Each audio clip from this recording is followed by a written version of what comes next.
بھی جلوسوں میں ان کے سر نہیں جھکتے جو علم اٹھاتے ہیں، ان کے سر نہیں جھکتے جو علم اٹھاتے ہیں، آپ کو بھی مل جائے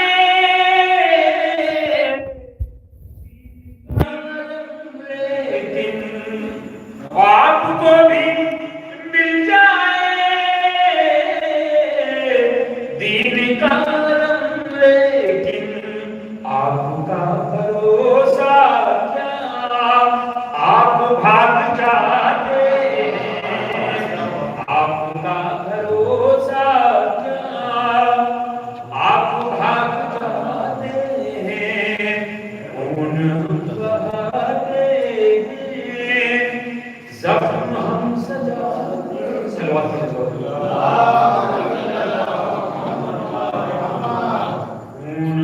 بہاتے ہیں، زخم ہم سجاتے ہیں، اور جائیں چاند پر ہم کیوں، ہم تو ان کے نوکر ہیں، جائیں چاند پر ہم کیوں، ہم تو ان کے نوکر ہیں، چاند تارے خود جن کے در پہ آتے جاتے ہیں، چاند تارے خود جن کے در پہ آتے جاتے ہیں، اور تم اگر کرو ماتم، اور تم اگر کرو ماتم، تم بھی سیکھ جاؤ گے، اور تم اگر کرو ماتم، تم بھی سیکھ جاؤ گے، بخششوں کا دروازہ کیسے کھٹکھٹاتے ہیں، بخششوں کا دروازہ کیسے کھٹکھٹاتے ہیں، اور ان کے سامنے سورج ایک دیا سلگتا ہے، ان کے سامنے سورج ایک دیا سلگتا ہے، زخم ماتم شے کے ایسے جگمگاتے ہیں، زخم ماتم شے کے ایسے جگمگاتے ہیں، خون ہم بہاتے ہیں، زخم ہم سجاتے ہیں، یہ طریقے ماتم کے اور کس بات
ولعنة الله على أعدائهم أجمعين من يومنا إلى قيام يوم الدين. أما بعد، فقال رسول الله صلى الله عليه وآله وسلم: من مات ولم يعرف إمام زمانه مات ميتة جاهلية.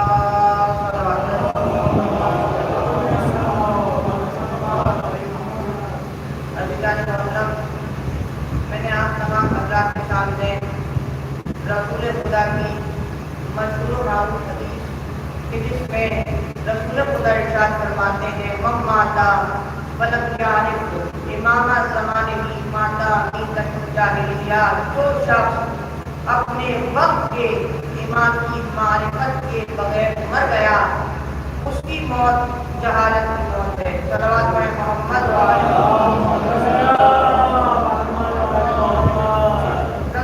اور باقی معصومین کی رسول خدا کی معرفت کے سلسلے میں کافی حدیثیں ملتی ہیں. اس میں سے چند احادیث میں آپ کے سامنے پیش کر رہا ہوں کہ رسول خدا نے یہ ارشاد فرمایا معرفت کے لیے بھی کہ عبادت کی ابتدا کا نام معرفت ہے. یعنی عبادت کی جو پہلی منزل ہے وہ معرفت ہے. اگر معرفت نہیں ہے تو عبادت کرتے رہیے، آپ کی عبادت قبول ہونے والی نہیں ہے جب تک معرفت آپ کے پاس نہیں ہے. ایسے ہی معصوم کی حدیث ہے اسی معرفت کے سلسلے سے کہ معرفت کے بغیر جو مر گیا اس کی موت جہالت کی موت ہے. اور جس کے پاس معرفت ہے، جو معرفت رکھتا ہے، وہ شخص اس کو کوئی فرق نہیں پڑتا کہ وہ ظہور سے پہلے مر جائے یا ظہور کے بعد دنیا کو چھوڑ کر چلا جائے. وہ اس شخص کی مانند ہے کہ جو خود ایمان کے ساتھ ایمان کے خیمے میں موجود ہو. معرفت کی عظمت کتنی بلند ہے. رسول خدا کی حدیث میزان الحکمہ کے اندر 6 جلد میں صفحہ نمبر 225 پر نقل ہے. اس میں رسول خدا ارشاد فرماتے ہیں کہ اگر کسی کو اللہ کی معرفت حاصل ہو جائے، اگر کسی کو خدا کی سچی معرفت حاصل ہو جائے تو وہ شخص اگر چاہے تو سمندروں پر چلنے لگے اور اس کی دعا میں اتنا اثر آ جائے کہ اگر وہ دعا کر لے تو پہاڑ اپنی جگہ کو چھوڑ کر چلے جائیں. اب آپ سوچئے معرفت کتنی ضروری ہے، معرفت کتنی عظیم چیز ہے. اب اس کے بارے میں جاننا بھی ضروری ہے. جب معرفت کی عظمت اتنی بلند ہے تو معرفت کے بارے میں ہمارا فریضہ ہے کہ ہم جانیں. اچھا، اللہ کی معرفت کے لیے یہ ضروری نہیں ہے کہ ہم خانہ کعبہ جائیں یا مدینہ منورہ جائیں تبھی معرفت خدا حاصل ہوگی، کیونکہ رسول خدا نے ارشاد فرمایا کہ جس نے اپنے آپ کی اپنے نفس کی معرفت حاصل کر لی اس نے اللہ کی حقیقی معرفت حاصل کر لی. یعنی ہم آس پاس کی چیزوں سے اگر نظریے کو بدل کر دیکھیں، اپنے ساتھ بڑا غور و فکر کر دیکھیں تو ہمیں اللہ کی معرفت حاصل ہو سکتی ہے. اس کی ایک دلیل واقعہ ہے جو آپ لوگوں نے سنا ہوگا. ایک خلیفہ کے پاس ایک شخص آیا اور آنے کے بعد کہتا ہے کہ بتا تم نے اللہ کو کیسے پہچانا؟ تو اس خلیفہ جو تھی اس وقت چرخا چلا رہی تھی. اس نے چرخے کو روکا، روکنے کے بعد کہا میں نے اللہ کو اس چرخے سے پہچانا. اب وہ شخص بڑا پریشان ہو گیا کہ آخر یہ چرخا کس طریقے سے اللہ کو پہچانوا سکتا ہے. اس خلیفہ نے کہا سن، اس چرخے نے مجھے اللہ کو کس طریقے سے پہچاننے میں مدد کری. میں جب تک چرخا چلاتی رہی، چرخا چلتا رہا، جب تک میں چرخا چلاتی رہی، چرخا چلتا رہا. جیسے ہی میں نے چرخے کو چلانا بند کرا، چرخا چلنا بند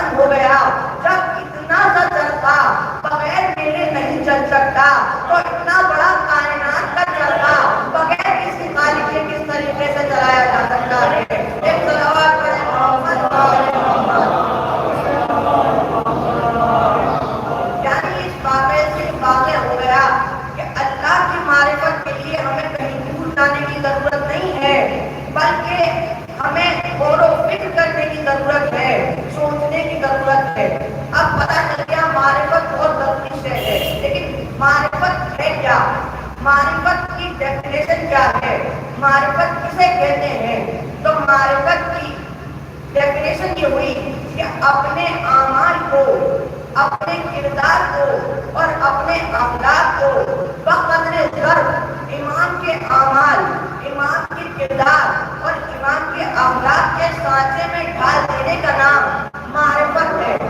یعنی جتنا ہم کر سکتے ہیں اتنا اپنے آپ کو کوشش کریں کہ ایمان کے جیسا بنا سکیں۔ اب اس کا کہنا تو بہت آسان ہے کہ ہم اللہ کی اور معصومین کی معرفت رکھتے ہیں، مگر عمل کرنا اتنا ہی مشکل ہے جتنا اس کو کہنا آسان ہے۔ میں آپ کے سامنے ایک واقعہ پیش کر دوں، امام کے اخلاق کیسے ہوتے ہیں، تب آپ سوچیے کہ معرفت حاصل کرنا، معرفت کو عملی زندگی میں لے کر آنا کتنا مشکل ہے۔ ایک مسلمان راہب کوفہ میں تھا، اس کو راستے میں ایک اہل کتاب ملا۔ اہل کتاب یعنی کوئی یہودی تھا یا عیسائی تھا، کوئی اہل کتاب کا شخص تھا، اسے ملا۔ ان دونوں میں آپس میں گفتگو ہوئی۔ انہوں نے پوچھا آپ کہاں جا رہے ہیں؟ کہ میں کوفہ جا رہا ہوں۔ اہل کتاب نے بتایا میں بھی کوفہ کے پاس ایک جگہ ہے وہاں پر جا رہا ہوں۔ اب دونوں نے یہ آپس میں طے کرا کہ ہمارا راستہ کافی دور تک ایک ہے، تم دونوں ساتھ میں چلیں تاکہ ساتھ میں چلنے کی وجہ سے باتوں باتوں میں راستہ آرام سے گزر جائے، ہماری مقصد جو ہماری ڈیسٹینیشن ہے جہاں ہمیں پہنچنا ہے وہاں ہم آسانی سے پہنچ جائیں۔ اب یہ دونوں لوگ چلے۔ اب جہاں سے ان دونوں کے راستے الگ ہوتے تھے کہ اس چوراہے پر آج تک کھڑے ہوئے مسلمان جو تھے وہ چوراہے پر کھڑے ہوئے، اہل کتاب اپنے راستے پر چل دیا۔ اب یہ تھوڑی دور کی گزرا تھا، اس نے پیچھے مڑ کر دیکھا، کیا دیکھا کہ مسلمان شخص تھا وہ اس کے پیچھے پیچھے آ رہا ہے۔ اب اس نے سوال کرا کہ آپ مجھے یہ بتائیے، میں نے جب آپ سے پوچھا تھا کہ آپ کہاں جائیں گے تو آپ نے مجھے بتایا میں کوفہ جاؤں گا۔ کوفہ کا راستہ پیچھے نکل گیا، آگے سے کوفہ کا کوئی راستہ نہیں، اب آپ میرے پیچھے کیوں آ رہے ہیں؟ تو وہ جواب دیتے ہیں کہ میرا راستہ اب بھی کوفہ کا ہی ہے، میں اب بھی کوفہ ہی جانا چاہتا ہوں، مگر چونکہ میں نے رسول خدا سے سنا کہ جب تم کسی کے ساتھ سفر کرو، باتیں کرتے ہوئے تمہارے کوئی ہمسفر ہو، تم کسی کے ساتھ سفر کر رہے ہو تو تمہارے اوپر اس کے کچھ حقوق ادا کرتے ہیں، میں ان حقوق کو پورا کرنے کے لیے آیا ہوں۔ اب یہ جو اہل کتاب تھا یہ بہت درد تعجب میں آ گیا کہ آپ کے رسول خدا اتنے اخلاق ان کے بلند ہیں، وہ اس منزلت پر فائز ہیں۔ اب یہ جو شخص تھا جب اس کو اور بات کری تو اس کو پتا چلا کہ مسلمان کوئی اور نہ تھا بلکہ اس وقت کے خلیفہ حضرت علی ابن ابی طالب تھے۔ ایک صلوات پڑھیں محمد علیہ وسلم۔ جب سے یہ پتا چلا کہ میں اتنی دیر تک ایک خلیفہ کے ساتھ تھا اور مجھے احساس نہ ہوا کہ خلیفہ میرے ساتھ سفر کر رہے ہیں اور یہ میرے پیچھے آ رہے ہیں تاکہ میرے حقوق پورے کر سکیں، تو وہ جو اہل کتاب تھا وہ اس اثر سے مسلمان ہو گیا۔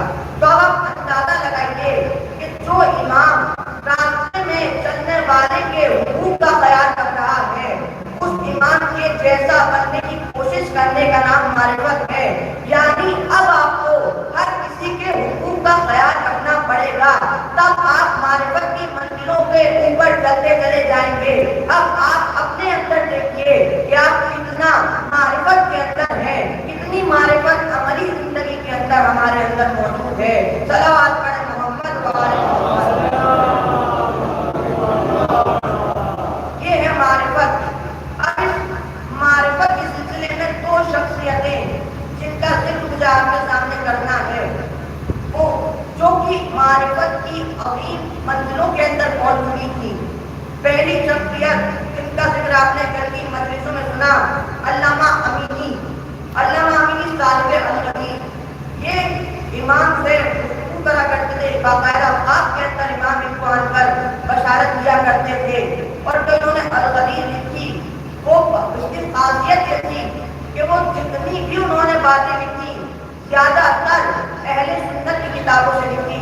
ہماری کتابوں سے انہوں نے میٹر و مواد نہیں نکالا بلکہ دوسرے مذہب کی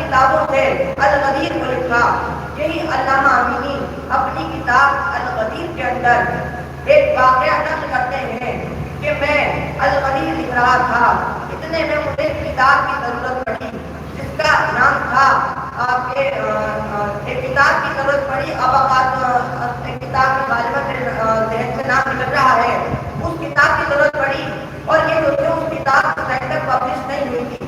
3 نسخے اس کتاب کے موجود تھے، ایک یمن کی لائبریری میں تھا، ایک شام کی لائبریری میں تھا اور تیسرا نسخہ نجف کے اندر ایک آیت اللہ کی لائبریری میں تھا۔ اب یہ اس کتاب کو لینے کے لیے ان آیت اللہ کے پاس گئے تو پتہ چلا آیت اللہ کا انتقال ہو گیا ہے اور ان کی لائبریری ان کے بیٹے کے پاس پہنچ گئی ہے۔ اب انہوں نے ان کے بیٹے کے پاس گئے، جانے کے بعد ایک گزارش کری کہ میں ایک کتاب لینے آیا ہوں، آپ کے پاس ابھی وہ کتاب موجود ہے، آپ مجھے 3 دن کے لیے وہ کتاب دے دیں۔ انہوں نے منع کر دیا، انہوں نے کہا سر 3 دن کے لیے نہیں تو کم سے کم 2 دن کے لیے دے دیں۔ انہوں نے پھر انکار کر دیا، اب انہیں چاہیے تھی کیونکہ بہت ضرورت تھی تو انہوں نے کہا سر 2 دن کے لیے نہیں 3 گھنٹے کے لیے مجھے وہ کتاب دے دیجیے۔ انہوں نے اس سے بھی انکار کر دیا، ابھی بہت پریشان ہوئے۔ آخر میں انہوں نے ایک بار اور کہا کہ اچھا صرف یہ نہیں رہے تو اتنی اجازت دے دیجیے کہ میں یہ کتاب آپ کے ہی گھر میں آپ کے ہی کتب خانے میں بیٹھ کر آپ کی نظروں کے سامنے تھوڑی دیر پڑھ لوں۔ انہوں نے اسے بھی انکار کر دیا۔ اب جب یہ پریشان ہو گئے، مایوس ہو گئے، مایوسی کے عالم میں آیت اللہ اصفہانی کے پاس آئے، سفارش لگوائی، وہ بھی سفارش کام نہ آئی۔ پھر آیت اللہ محمد حسین کاشف الغطا کے پاس آئے، انہوں نے بھی سفارش کری مگر ان کو بھی اس سفارش کا کوئی فائدہ نہ ملا۔ اب یہ پوری طریقے سے مایوس ہو گئے اور ہونے کے بعد امام کے روضے کے اندر امام کی گلی کے پاس پہنچے اور پہنچنے کے بعد کریا کرنے لگے، مولا میں الغدیر لکھ رہا ہوں، غدیر آپ کا ہے، یہ الغدیر آپ کی ہے اور مجھے کتاب کی ضرورت ہے۔ اب اس کے لیے مجھے جو کتاب چاہیے وہ کتاب آپ دلوائیں گے۔ میں نے اپنی طرف سے پوری کوشش کر لی مگر مجھے وہ کتاب حاصل نہیں ہو رہی۔ اب یہ رونے کے بعد شکایتیں کرنے کے بعد گھر پر آئے، آنے کے بعد سو گئے۔ سونے کے بعد آپ میں امام آئے ہیں، امام کو دیکھا، جب امام کو دیکھا تو امام سے شکایتیں کری، مولا میں نے اس شخص سے کتاب کو مانگا مگر انہوں نے مجھے کتاب دینے سے منع کر دیا۔ امام نے شکایتوں کا جواب کچھ نہ دیا بلکہ کترا کہا، اِنَّا جَوَابُ سَوَالِكَ لِأَبَدِي لِوَلَدِيَ الْحُسَيْنِ، تمہارے ان سوالوں کے جواب میرے بیٹے حسین کے پاس ہیں۔ اور یہ کہتے ہیں کہ سننے کے بعد میری آنکھ کھل گئی اور آنکھ کھلنے کے بعد میں نے صبح کی نماز پڑھی، نماز پڑھ کے میں فوراً کربلا کے لیے نکل گیا کیونکہ امام نے کہا تھا کربلا کے لیے نکلا۔ امام کے روضے میں پہنچا، وہاں پر جا کر خوب کریا کرا، دعا کری مولا وہ کتاب مل جائے۔ مولا عباس کے روضے میں گیا، دعا کری مولا وہ کتاب مل جائے۔ اور وہ کہتے ہیں دعائیں کرنے کے بعد میں امام کے صحن میں بیٹھ گیا۔ ابھی صحن میں بیٹھا تھا کہ ایک بہت بڑے مولانا جو کربلا کے اس وقت خطیب تھے وہ مجھے پہچان گئے اور آنے کے بعد مجھے اپنے گھر جانے کے لیے کہا۔ میں نے ان کی دعوت کو قبول کرا، ان کے گھر میں گیا، آرام کرا اور آرام کرنے کے بعد میں نے ان سے کہا کہ آپ مجھے اپنے کتب خانے لے چلیے، تھوڑی دیر میں کچھ کتابوں کا مطالعہ بھی کر لوں۔ وہ اس کتب خانے میں گئے، جانے کے بعد ابھی کتابوں کو دیکھ رہے تھے، ایک کتاب پر نظر پڑی جس کا نام وہی تھا جو وہ تلاش کر رہے تھے۔ انہیں یقین نہیں آ رہا تھا کہ یہ کتاب یہاں کیسے آ گئی۔ انہوں نے اس کتاب کو اٹھایا اور پڑھے، اب تو دیکھا تو وہی کتاب جو ان کو چاہیے تھی۔ اب یہ ہونے لگے، بہت دیر کریا کرنے لگے۔ ایک مرتبہ اس خطیب سے وہ آئے، آنے کے بعد کہا کہ آپ کریا کیوں کر رہے ہیں؟ تو انہوں نے کہا کہ میں اس طریقے سے اس کتب خانے تک پہنچا ہوں، مجھے امام نے یہاں تک آنے کے لیے کہا ہے۔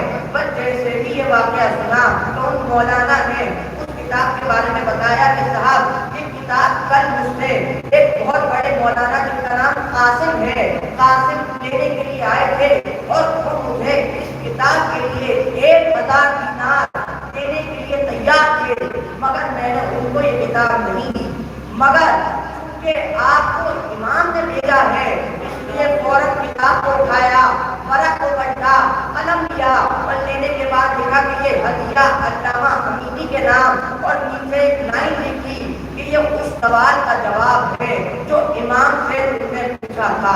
ایک صلوات پڑھیں محمد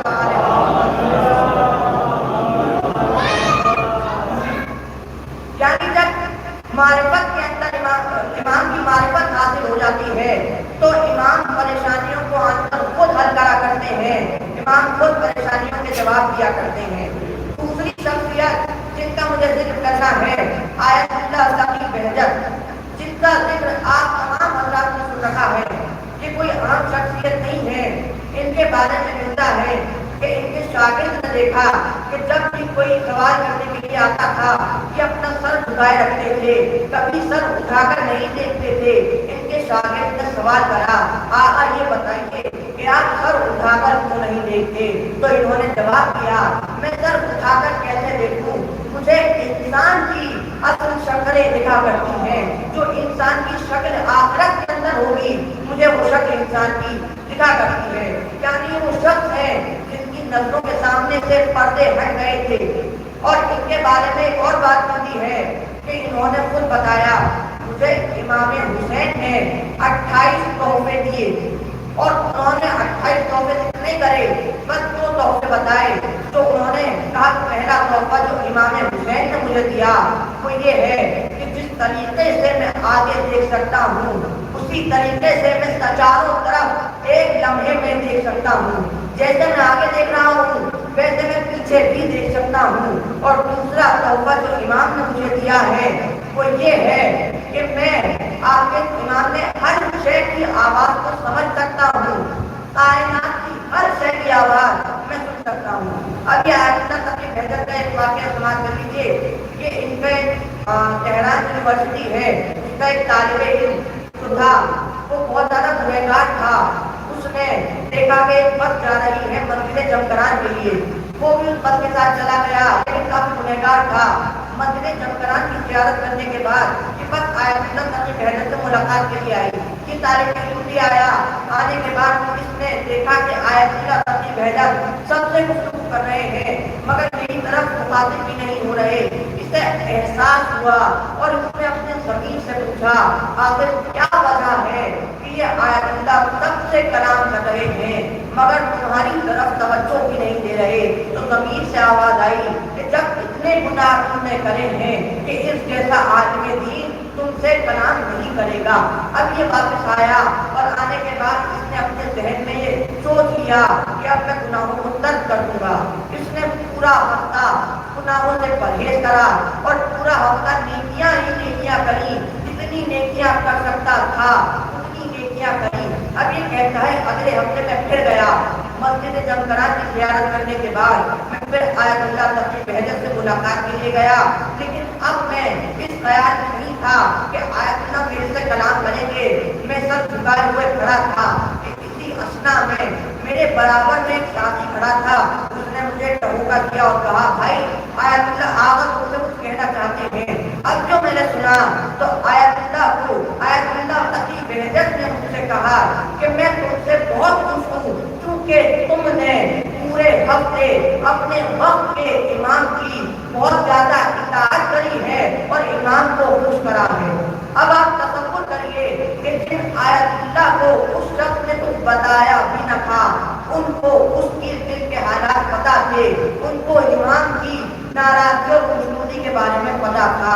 یہ منزلیں ہیں جب معرفت انسان میں پیدا ہو جاتی ہے، جب معرفت کی منزلوں پر انسان قائل ہو جاتا ہے تو انسان اس مقام پر پہنچ جایا کرتا ہے. آخر کلام کے اندر ایک واقعہ اور اپنے مسائل اسی واقعے سے اپنے مسائل کو دوں گا کہ اگر معرفت انسان کے آخری لمحے کے اندر بھی آ جائے تو انسان امام کے بہت نزدیک پہنچ جایا کرتا ہے. آپ کے سامنے مثال موجود ہے جناب حضور علیہ السلام جو آخری لمحے کے اندر صبح عاشورہ امام کے پاس معرفت کے ساتھ آ گئے اور امام نے ان کو علیہ السلام بنا دیا. بس اداروں ایک واقعہ ہے، 40 کا وقت چل رہا ہے. ایک شخص تھا، کافی لوگ ظاہر ہوتے وہ 40 کی طرف اب بھی جا رہے ہیں، 40 کی طرف کچھ لوگ جا رہے تھے. ان کو ایک شخص سے ملاقات ہوئی. اس شخص نے ان کو بہت مجھے پینے لگا کہ آپ میرے گھر پر چلیے، میرے گھر پر آزاد مہمان کیجیے، آج میرے گھر پر کھانا کھائیے۔ جب وہ اتنا اصرار کرنے لگا کہ یہ جو شخص تھا یہ مان گئے، یہ ماننے کے بعد اس کے گھر گئے۔ اب جو گھر پر گئے تو انہوں نے بہت ایک عجیب منظر دیکھا۔ کیا دیکھا؟ اس کے گھر پر ایک تصویر ہے، اس تصویر میں ایک طرف ایک قبر ہے اور ایک طرف ایک میت ہے۔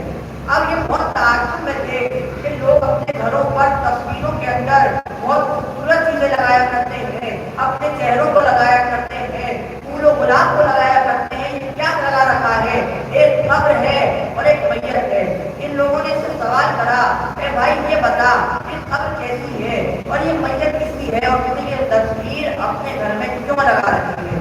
یہ شخص رونے لگا اور رونے کے بعد کہتا ہے کہ پہلے آپ کھانا کھا لیجیے، مجھے ڈر ہے کہ کہیں میں آپ کو بتا دوں اور بتانے کے بعد آپ کھانا نہ کھائیں۔ انہوں نے کھانا کھایا، کھانا کھانے کے بعد پوچھا بھائی اب بتا دے ایک تصویر میں وہاں قبر کس کی ہے، میت کس کی ہے؟ اب وہ شخص رو کر بتاتا ہے کہ یہ قبر میری ہے، یہ میت میری ہے، میں مر چکا تھا، یہ امام حسین کا صدقہ ہے جو آج میں تمہارے سامنے زندہ کھڑا ہوں۔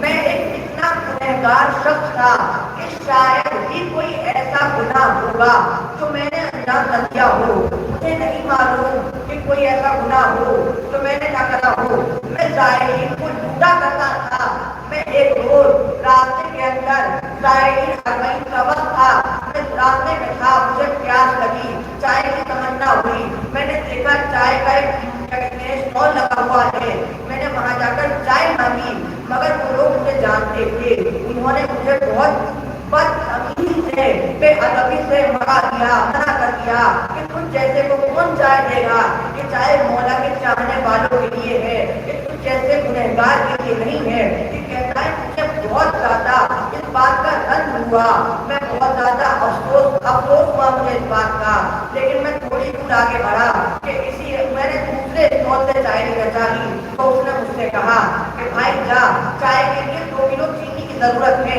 جا کر 2 کلو چینی لے کر آ جا، ہم تجھے چائے دے دیں گے۔ یہ کہتا ہے میں 2 کلو چینی لینے کے لیے چلا گیا، میں نے آ کر 2 کلو چینی دی، ان لوگوں کو جیسے ہی میں نے چینی دی انہوں نے پھر مجھ سے سفارش کری بھائی 2 کلو اور لے کر آ جا۔ یہ کہتا ہے میں دوبارہ 2 کلو لینے کے لیے گیا، پھر راستے میں زمین پر گر گیا، اسی اثنا میں میری روح اپنے بدن سے نکل گئی۔ اب جو میں نے دیکھا تو میرا جنازہ زمین پر پڑا تھا اور تمام ملائکہ میرے چاروں طرف تھے۔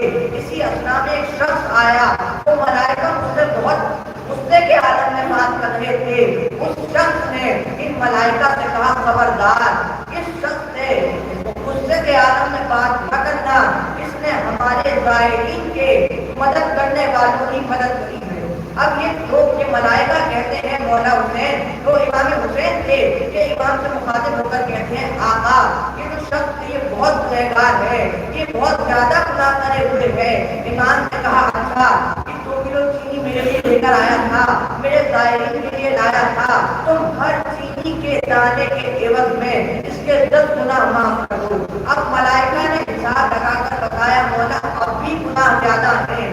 امام نے پھر کہا اچھا 2 کلو کا نیت کری تھی، لینے چلا تھا، تم اس 2 کلو کے بھی چینی کے ہر دانے کے عوض اس کے 10 گناہ معاف کر دو۔ انہوں نے پھر حساب لگایا، پھر حساب لگانے کے بعد کہا مولا اب بھی گناہ زیادہ ہیں، نیکیاں کم ہیں۔ امام نے پھر کہا اچھا میں حسین اپنی قوت سے اس کے تمام گناہوں کو امام نے یہ نہیں کہا بلکہ امام نے ان ملائکہ کو حکم دیا کہ اچھا اس کے اپنے گناہ زیادہ ہیں، اس کو میں ایک نئی زندگی دے رہا ہوں، تم بھی اس کو آزاد کر دو تاکہ یہ دوبارہ اپنی زندگی بسر کرے اور اپنی نیکیاں اپنے گناہوں سے زیادہ کرے اور اپنے گناہوں کی توبہ کرے۔ یہ شخص کہتا ہے کہ میرے جسم میں پھر سے روح گھومتی گئی اور میں زندہ ہو گیا۔ یہ اسی قبر کی تصویر ہے جو میرے لیے کھولی گئی تھی اور یہ اسی میت کی تصویر ہے جو میری تھی۔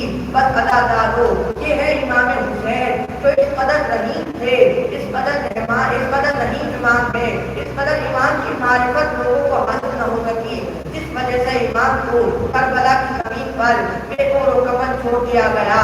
بس ادادارو اربعین کا وقت ہے کہ جو ایام چل رہے ہیں نا کہ جناب سکینہ سے منسوب ہے, کہ جناب سکینہ کی شہادت کے ایام ہیں. ادادارو آپ کو پتا ہے جب یہ قافلہ کوفے سے ہوتا ہوا شام کے قید خانے تک پہنچا اور شام کے قید خانے کے دروازے پر جب امام سجاد کھڑے ہوئے تو ایک مرتبہ امام چیخ مار کر رونے لگے. امام جب چیخ مار کر رونے لگے نا تو جناب زینب نے سوال کرا, جناب سجاد سے سوال کرا کہ اے تم نے کیا دیکھ لیا کہ تم رونے لگے؟ تو ایک مرتبہ امام نے کہا اے بی زینب میں نے اپنی نظر امامت سے اس قید خانے میں کسی بچے کی قبر کو دیکھا ہے, بس یہ سننا تھا. جناب زینب نے پھر سوال کرا اے بھیا سجاد تمہیں یہ بھی پتا ہوگا کہ وہ قبر کس کی ہے؟ تو ایک مرتبہ جناب سجاد نے کہا اے امی زینب وہ قبر اسی کی ہوگی جو اس قید خانے کے اندر سب سے پہلے داخل ہوگا. بس اب سب لوگوں نے اپنے بچوں کو اپنے پاس کھڑا کر لیا. جناب سکینہ سب سے آخر میں تھی, مگر جب کوئی اندر داخل نہ ہوا پیچھے سے شمر نہیں بڑھا, ہاتھ میں تازیانہ تھا. جیسے ہی سکینہ نے دیکھا شمر آ رہا ہے, ہاتھ میں تازیانہ ہے, ایک مرتبہ ڈر کے عالم کے اندر دوڑتی ہوئی قید خانے میں داخل ہو گئی. ادادارو یہ وہی سکینہ ہے کہ جسے قید خانے کے اندر بھی آرام نہ کرنے دیا گیا, رونے پر تماچے مارے جاتے تھے. بس ادادارو جناب سکینہ کو اپنے بابا کا سر صرف 2 مقامات پر ملا. 2 مقام پر اپنے بابا کا سر جناب سکینہ نے لیا.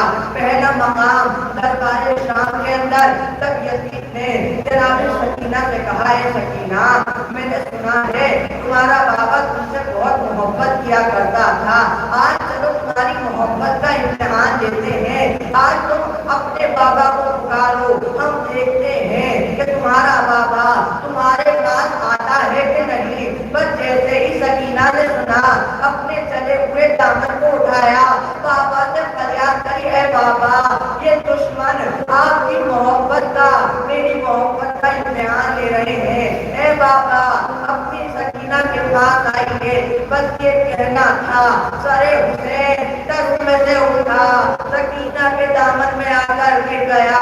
بس ادادارو یہ منظر دیکھ کر تمام لوگ گریا کرنے لگے. پہلا منظر یہ تھا اور دوسری مرتبہ جب سکینہ کو سر حسین ملا قید خانے شام کے اندر, ایک مرتبہ رات میں سکینہ نے خواب دیکھا بابا سکینہ کو لینے آئے ہیں. جب خواب سے بیدار ہوئی کیا دیکھا, بابا نظر نہیں آتے, چاروں طرف اندھیرا ہے, قید خانہ ہے. بس ایک مرتبہ گریا کرنا شروع کر دیا.